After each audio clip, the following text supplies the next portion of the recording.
నమస్తే. శ్రీ గురుభ్యో నమ. శ్రీమాత్రే నమ. ఆదిత్యాయ చ సోమాయ మంగళాయ బుధాయ గురు శుక్ర శనిభ్యే రాహవే కేతవే నమ.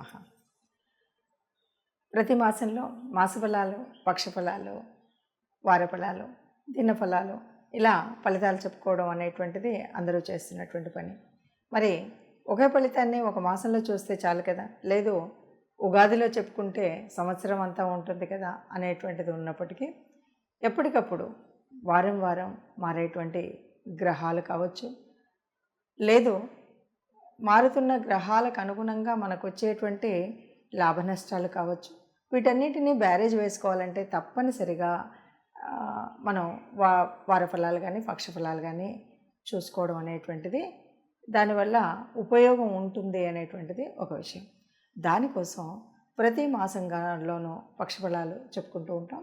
అందులో భాగంగా ఏప్రిల్ మాసంలో రెండవ పక్షానికి అంటే ఏప్రిల్ 16 నుండి 30 వరకు గ్రహస్థితి ఎలా ఉంది, ఈ గ్రహస్థితి వల్ల మరి ఒక్కొక్క రాశి వారికి ఎలా ఉంటుంది అని చెప్పుకునే ముందు అసలు గ్రహస్థితి ఎలా ఉంది అని చెప్తే మనకి మీనంలో బుధుడు, శుక్రుడు, రాహు ఉన్నాడు, కన్యలో కేతు ఉన్నాడు, మేషంలో గురువుతో పాటు మరి రవి వచ్చి చేరాడు, ఇక కుంభంలో కుజశనులు.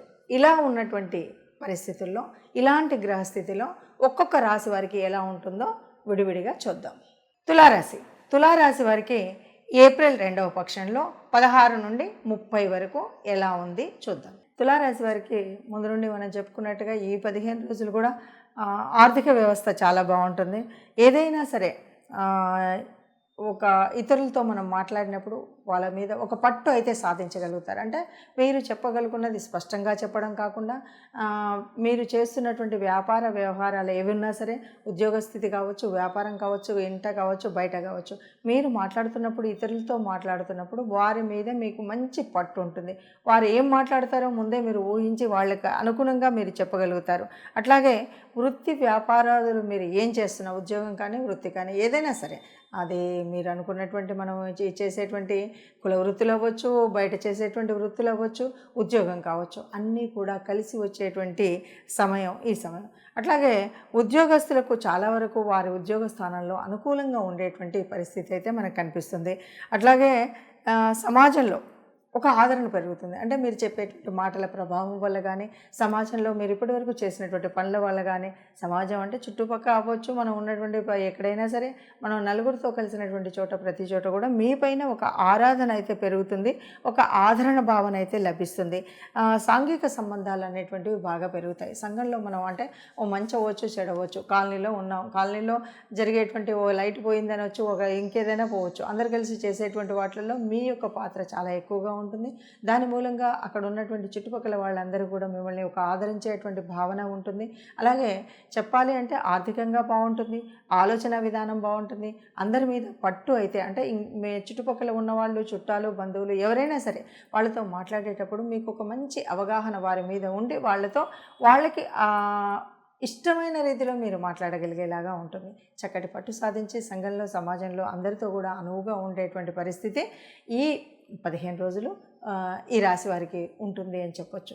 ఏది ఏమైనా ఎట్లా ఉన్నా కూడా తప్పనిసరిగా మనం ఎప్పుడు కూడా ఏం చేయాలి అంటే ఇష్టదేవత ఆరాధన, దేవత అనుగ్రహం అనేటువంటిది తప్పనిసరిగా ఉండాలి. అలాగా ఇష్టదేవత ఆరాధన చేయడం అనేటువంటిది మర్చిపోకుండా మనం చేయాలి. అలాగే వీలైతే ఎక్కడైనా సరే గోశాలలో గోగ్రాసం అనేటువంటిది వీలైనప్పుడు గోశాలకు వెళ్ళడం అనేటువంటిది చేసినట్టయితే ఇంకా కొంచెం అటు ఇటుగా ఉన్నటువంటి పరిస్థితులున్నా పూర్తిగా అత్యంత అనుకూలంగా ఉంటాయి అని చెప్పచ్చు. చూశారు కదా, మరి ఇలా ఉన్నటువంటి గ్రహస్థితిలో ఎలా ఉంటుంది అంటే మొన్ననే ఉగాది చెప్పుకున్నప్పుడు మరి ఈ రాశులకు ఇలా ఉంది అని చెప్పినప్పుడు మరి ఇంతలో ఈ మార్పు ఏంటి అంటే ఒక్కొక్క రోజుకి కూడా మారుతుంది. అంటే కనీసం 2.5 రోజులకు ఒక్కసారి మారే చంద్రుడి యొక్క మార్పు వల్ల కూడా మానసిక స్థితి కానీ ఇవన్నీ మారుతూ ఉంటాయి. అందువల్ల తప్పనిసరిగా మనం చెప్పుకోవాల్సి వస్తుంది. మరి ఇలా గ్రహాల యొక్క యుతి కానీ, దృష్టి కానీ, మరి ఒకే చోట ఇన్ని గ్రహాలు కలయిక ఉండడం వల్ల కానీ, వీటి వల్ల ఏదైనా చెడు కానీ మంచి కానీ ఉందా అంటే మంచి చెడులు రెండు ఉంటాయి. గ్రహాల యొక్క అనుకూలత ఉండొచ్చు, అననుకూలత ఉండొచ్చు. మనం చెప్పేటువంటిది జన్మజాతక రీత్యా ఒకలాగా ఉండొచ్చు.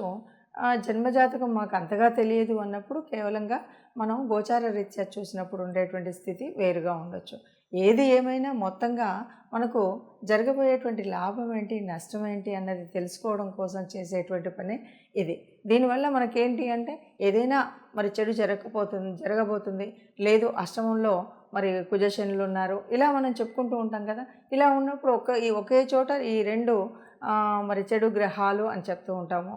ఆ గ్రహాల మూలంగా వచ్చేటువంటి చెడు పరిణామం రాకుండా ఉండాలి అంటే మనం ఎలాంటి జాగ్రత్తలు తీసుకోవాలి? కేవలం జాగ్రత్తలతో సరిపోదు. ఎందుకంటే ఇది పూర్వపుణ్య ఫలం వల్ల కానీ గోచార రీత్యా జరిగేటువంటి గ్రహాల మూలంగా ఎందుకు జరుగుతుంది అంటే కొన్ని నష్టాలు కష్టాలు మనం అనుభవించక తప్పదు. అలాగే సుఖ సంతోషాలు, వీటన్నింటి ఫలితం అనుభవించాలి అంటే అందరం సిద్ధంగా ఉండం. కొన్నిసార్లు కష్టాలన్నీ కూడా బాగా బాధనొత్తి కలిగించే విధంగా ఉంటాయి. మరి ఇలాంటప్పుడు దేవతా అనుగ్రహం కావాలి, గ్రహాల అనుకూలత కావాలి. గ్రహాల అనుకూలత కావాలి అంటే తప్పనిసరిగా మనం గ్రహాలకు చేయవలసినటువంటి ఏదైనా గ్రహ అనుకూలత కోసం మనం చేయవలసినటువంటి శాంతులు కానీ, పూజలు కానీ, స్తోత్రాలు కానీ, దీపారాధన కానీ, దాన ధర్మాలు కానీ, వీటన్నిటి గురించి తెలుసుకోవాల్సినటువంటి అవసరం ఉంటుంది. ఏది ఏమైనా సరే నవగ్రహాలు అనగానే నవగ్రహాలన్నింటికి కూడా ఒక్కొక్క రాశికి ఒక్కొక్క రకమైనటువంటి దానం, ధర్మం, ఒక్కొక్క దేవత అనుగ్రహం ఉండడం అనేటువంటిది ముఖ్యం. ఈ విషయాలు మనం కనుక తెలుసుకొని, అంటే మనకు ఏ రాశి ఫలితాలు చెప్పుకుంటున్నప్పుడు ఆ రాశికి అననుకూలంగా ఉన్నటువంటి గ్రహస్థితిని మనం తెలుసుకోవాలి. ఈ గ్రహస్థితిని తెలుసుకోవడం కోసమే చేసేటువంటి ప్రయత్నం ఈ ప్రయత్నం. అలా తెలిసినప్పుడు ఆ గ్రహాల యొక్క అనుకూలత మన మీద ఉండడం కోసం ఆ గ్రహానికి సంబంధించినటువంటి దాన ధర్మాలు చేయాలి. అలా చేసినప్పుడు మనకు కొంతలో కొంత ఉపశమనం అనేటువంటిది ఉంటుంది.